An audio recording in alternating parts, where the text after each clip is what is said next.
Hello and welcome. I'm Maite Moreno Gartemendia, and this is a new episode of Proyecto Co by Efecto Colibri, a podcast that explores mindsets and initiatives for positive change. We have honest conversations with social innovators and impact specialists. Our goal is to learn together how to create a more just and sustainable world. Join us in this journey. In this episode, we interview Dr. Amit Nagpal, storytelling and personal branding coach, president at Bloggers Alliance, and skills mentor at School for Social Entrepreneurs India. In this talk, we learn about the different mentoring styles and personality types. Also, we explore how all this relates and which mentoring style works best if you're an introvert or an extrovert. If you're a mentor or looking for mentorship opportunities, don't miss this podcast.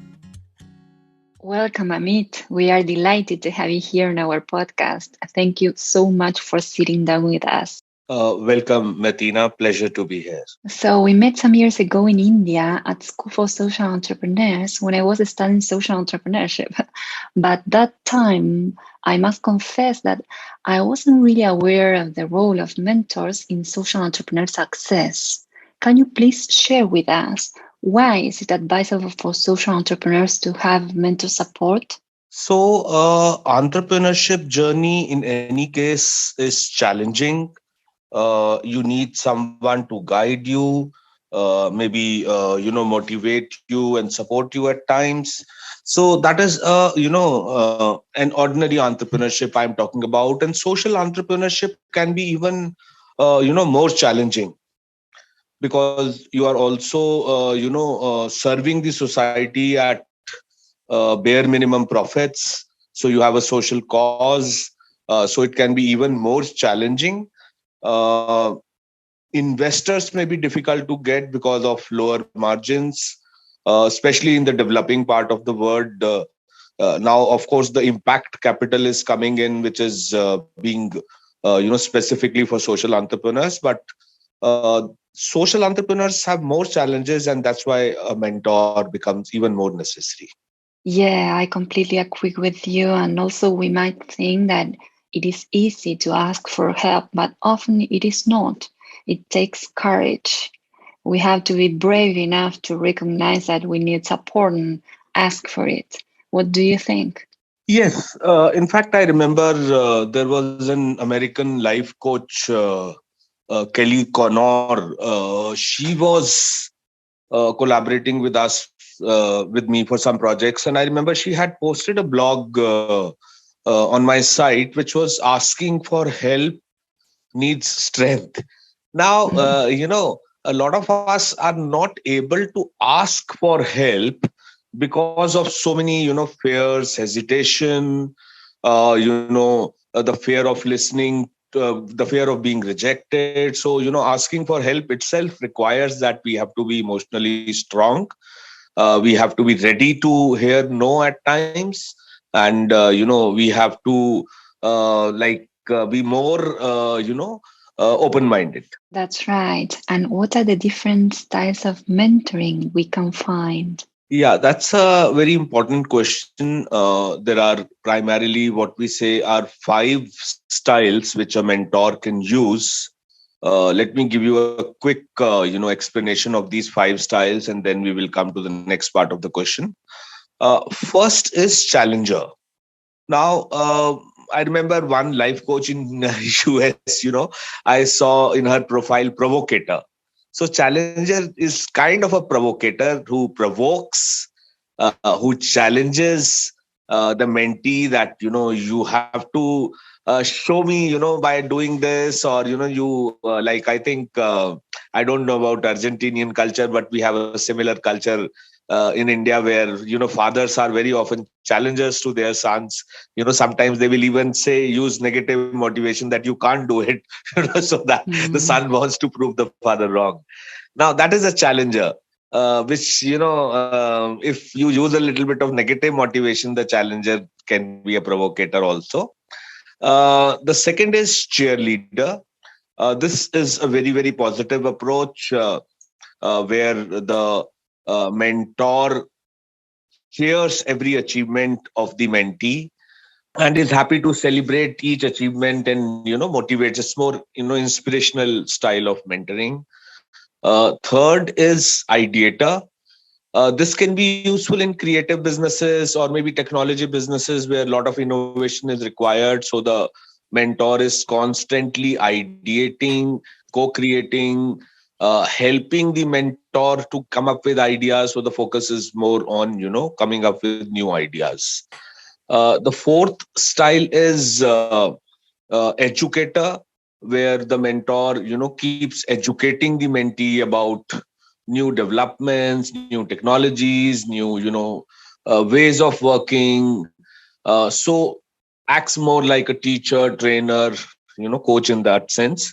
Um, the last style, um, the last style of mentoring is, what I call as tough love, where the mentor is tough at times and at the same time affectionate and supportive at times, depending upon the situational. So it's more like a situational leadership. It's amazing. Even if we never fit perfectly into these categories or labels, because of course, reality is always more complex, but still, it is useful to do a self knowledge exercise as mentor. We can ask ourselves, what style do I usually adopt? What other style could help me to enhance my work as a mentor? Also, it is helpful as mentees to reflect on what type of mentor would best suit me. So, okay, let's suppose we are mentees. The next question is, how can we realize what style is more suitable for us? Yeah, that's a very very important part of the coaching and mentoring process, and I think this requires keen observation on the part of the mentor.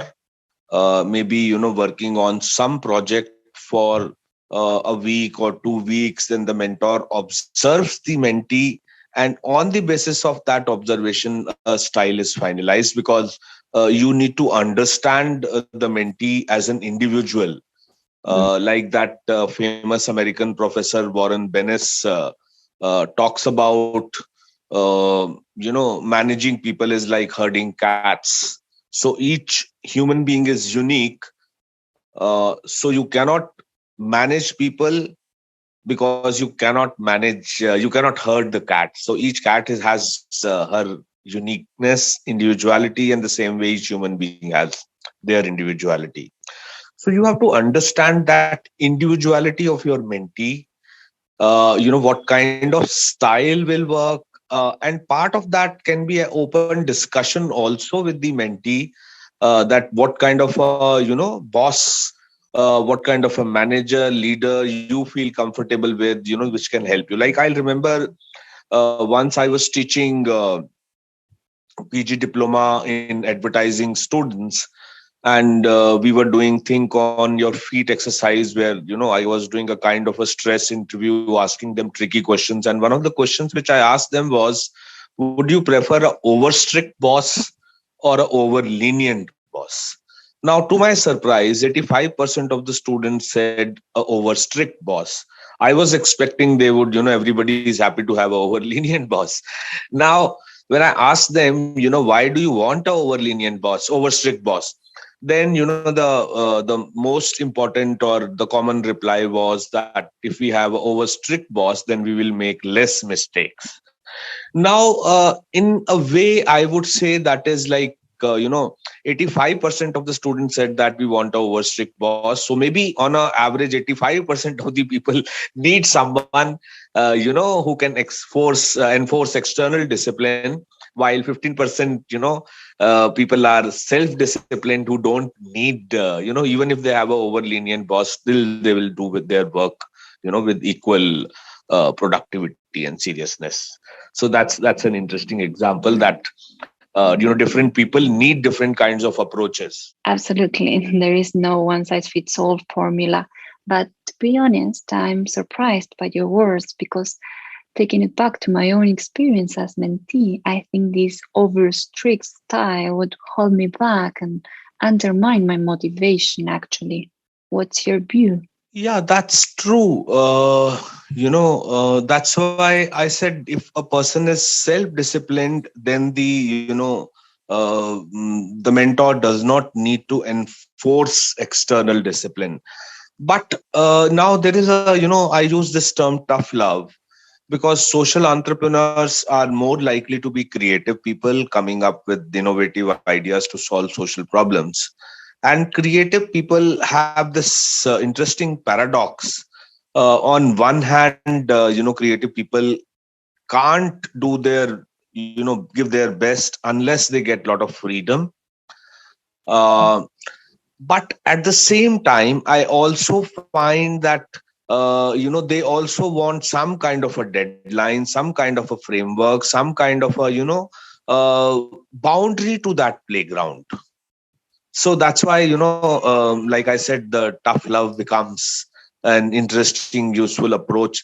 Now, how many times to be tough and how many times to be affectionate is something which again the mentor has to use the approach keeping the mentee in mind. I see your point. Thank you for making it clear. Now, you are a well known mentor. I'm also a mentor, so I'm very interested to understand your thoughts on the following. What makes someone become a great mentor? I think first of all, the mentor should appreciate and understand the individuality of the mentee, and that takes a lot of effort on the part of the mentor, lot of keen observation on part of the mentor, lot of interest and genuine desire to help the mentee, because you have to take that kind of a effort to understand one individual. Maybe like I'll give you some examples. I can understand people by reading their content, for example. But if I am trying to understand by my mentee by reading their social media posts, their blogs, their content, then it is going to take a lot of time. Now, the mentor has to be ready to invest that kind of a time to understand and appreciate the individuality of the mentee. That is number one. Number two, the transparency in the relationship in terms of both parties are clear of each other's expectations. The mentor knows what does the mentee expect from me. The mentee knows what does the mentor expect from me. To my surprise, I was once coaching a CEO of a very reputed MNC, and I found that because a lot of people in the Indian corporate world are used to working under pressure. So he expected me to pressurize him. He expected me. So I was expecting that the CEO level person should be self disciplined. So there is no need for me to pressurize. But I think the culture is such that people get used to pressure and deadlines. And uh, personally, like I work better under passion than pressure.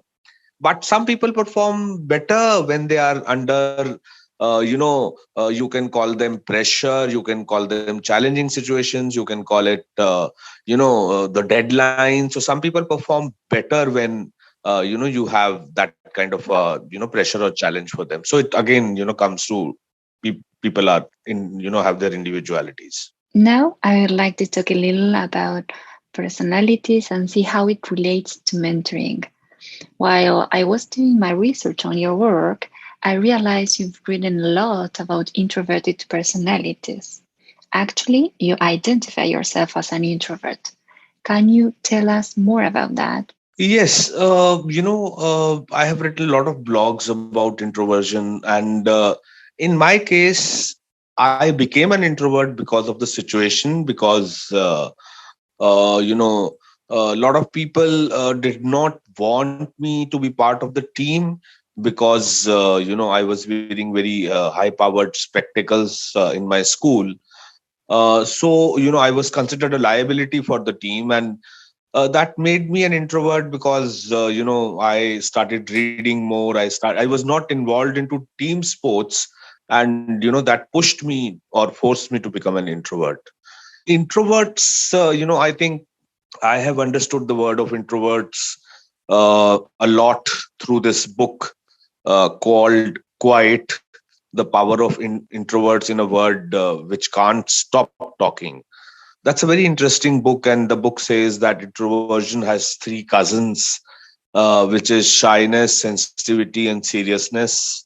They are likely to be more shy. They are likely to be more sensitive. They are more likely to be serious in the sense, they would like to have more deeper, intellectually stimulating discussions rather than, superficial discussions and relationships. That's why introverts may also have a tendency to form strong bonds with lesser number of people, unlike extroverts who will, connect with many more people and may not form very deep bonds to also. Sure, and I collected this definition of introversion from the same author of the book you mentioned, Susan Cain. She says introverts feel better in quiet environments, even in solitude. So the context apparently has a significant impact on their feelings and their capacity to be creative and even productive. How do we know if we are introverts or extroverts? Now, personally, I feel there are two, three things, how to find out whether the person is an introvert or an extrovert. One is the typical behavior in a party. Introvert is, again, will talk to one or two people, while extrovert will say hi to more number of people, have more maybe superficial interaction with larger number of people, but introvert will have, deeper conversation with limited number of people. So that is one way, the behavior in a, you can say a party, a social gathering. uh, Another way is that introverts charge themselves or recharge their batteries through solitude. On the other hand, extroverts may feel drained by solitude. In fact, extroverts can have more, problems in meditating and, experiencing silence and solitude. While introversion, because the word itself starts with in, so introverts have this habit of going in all the time. Even introverts may be more conscientious because, they are constantly going within. Have I gone wrong? Am I causing harm to someone? So that tendency of going in is natural to them. So this is the second trait of introvert which we can use to identify them. Third trait is, third maybe method can be these, using these, what I called as the cousin of introversion, the shyness, sensitivity, and seriousness. In fact, since I have been trying to understand, introversion and extroversion for the past, maybe I think more than 10 years. So now, by looking at people's photo also, sometimes I tell them, okay, yeah, are you an introvert? So, now I can read the energy or their vibrations and, judge them whether they are introverts or extroverts. So I have, maybe that will come through experience. So I think the little bit of shyness, sensitivity, seriousness, that is something which will be visible in the, faces of the introverts. Yeah, definitely, and sounds great. I am wondering if we could behave as an introvert, for example, in a party, but we behave as an extrovert in other contexts. What do you think? Is that possible or no? So see, nobody is 100% introvert and nobody is 100% extrovert. These are tendencies. Now, even Susan points out in her book that when introverts are doing public speaking or even talking individually to people about topics which they are passionate about, then they actually behave as extroverts. They appear to be extroverts. So when, something excites them, they behave as extroverts. Like, I will give you one interesting example. I started Bloggers Alliance because I'm not very fond of socializing except with couple of few close friends, but I like to socialize with creative people. Okay, so this is an interesting example that yes, I will behave like as an extrovert, provided my conditions are met, provided Yeah. I meet the right kind of people. Yeah, totally. And does being an introvert or an extrovert make any difference to the mentoring style we will require? Yes, of course. Now, look at the cousins of introversion, shyness. So, I think introverts' shyness often becomes a challenge in networking. So, introverts need this guidance from the mentor how to overcome their shyness and network more with people. Professional networking has to be done irrespective of whether you like it or not, for the sake of your cause. That's one. Sensitivity. So the mentor will have to be more sensitive with the mentee, because introverts are more likely to be sensitive. So in your communication, in your style, you need to be more sensitive. Seriousness. So introverts like to dig deeper. They like to get into more intellectually stimulating, deeper conversations. Unlike what we call as the small talk, which is you are from which place and blah blah blah, and you are, so that kind of a small talk is not something which introverts enjoy. So they like deeper conversation. Now, as a mentor, if I am an introvert, so I would enjoy that deeper conversation with my mentor. Now, what does that deeper conversation include?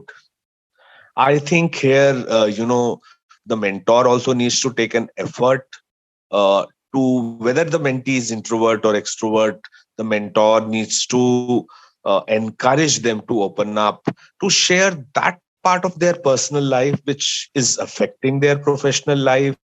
What is the emotional baggage they come with? What are the bad experiences they have had? What has created those limiting beliefs in them? What were their strong childhood experiences? So understanding their mindset is very critical for the mentor. Mm. Introverts, because they like to do deeper conversations, it is possible they may open up more easily with the mentor, while extroverts may take more time. Yeah, I just love deeper conversations, so I guess I'm an introvert. So, finally, we love asking our guests these two final questions. Here's the first one. Could you tell us three practices that you apply in your daily life to take care of your well being? So one of the practices which is very important for me, which has really impacted my creativity also, is meditation.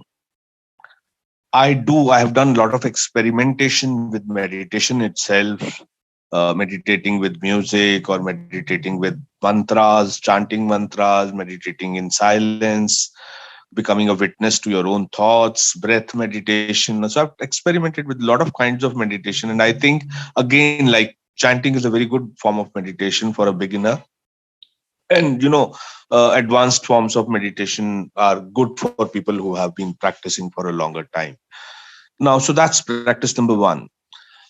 Practice number two is reading or gaining knowledge. Now, previously it was more of book reading, but now, with so many other options available, whether it is watching videos or listening to podcasts, the objective is to gain knowledge, to gain perspectives from different parts of the world, to learn from experts. So that's another practice number two.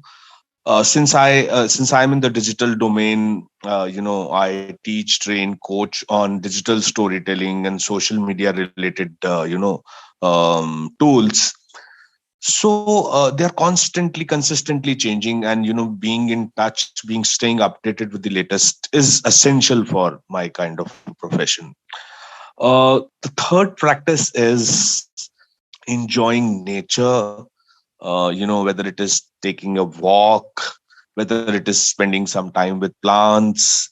We have a good, huge lawn in our house, and thanks to my father, he maintains it very well with a lot of flowers and all. So that's, I think, another third practice which I do.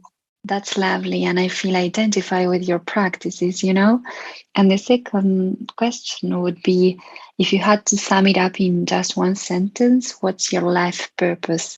Life purpose is to help people achieve their peak potential by, you know, discovering themselves, and by sharing their stories. That's beautiful. Thank you. That is why you do the work you do. Sounds great. So, how can people get in contact with you? Yeah, so they can get in touch with me on email. It's Amit, AMIT, at the rate Dr. Amit, DRAMIT, Nagpal, NAGPAL.com. Or now WhatsApp is also internationally available. So, they can get in touch with me through either phone or WhatsApp to begin with. And then, of course, I prefer to have a video call. Thank you. Many, many thanks. This talk has been fascinating. Thank you, Amit. And thanks to Echoes, our lovely friends. They introduced us, so we are very grateful to them too. Thank you. Welcome, Medina.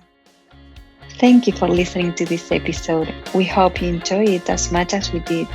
You can find all the references of the episode on our website, www.efectocolibri.com/Proyecto Co. If you like it, rate us with 5 stars, leave us a comment, and share it with your network. This will help us reach more people and make social innovation become the norm. In advance, thank you. If you have questions, feedback, or want to introduce us to a guest for the podcast, you can write directly to us at maitena@efectocolibri.com. See you next time.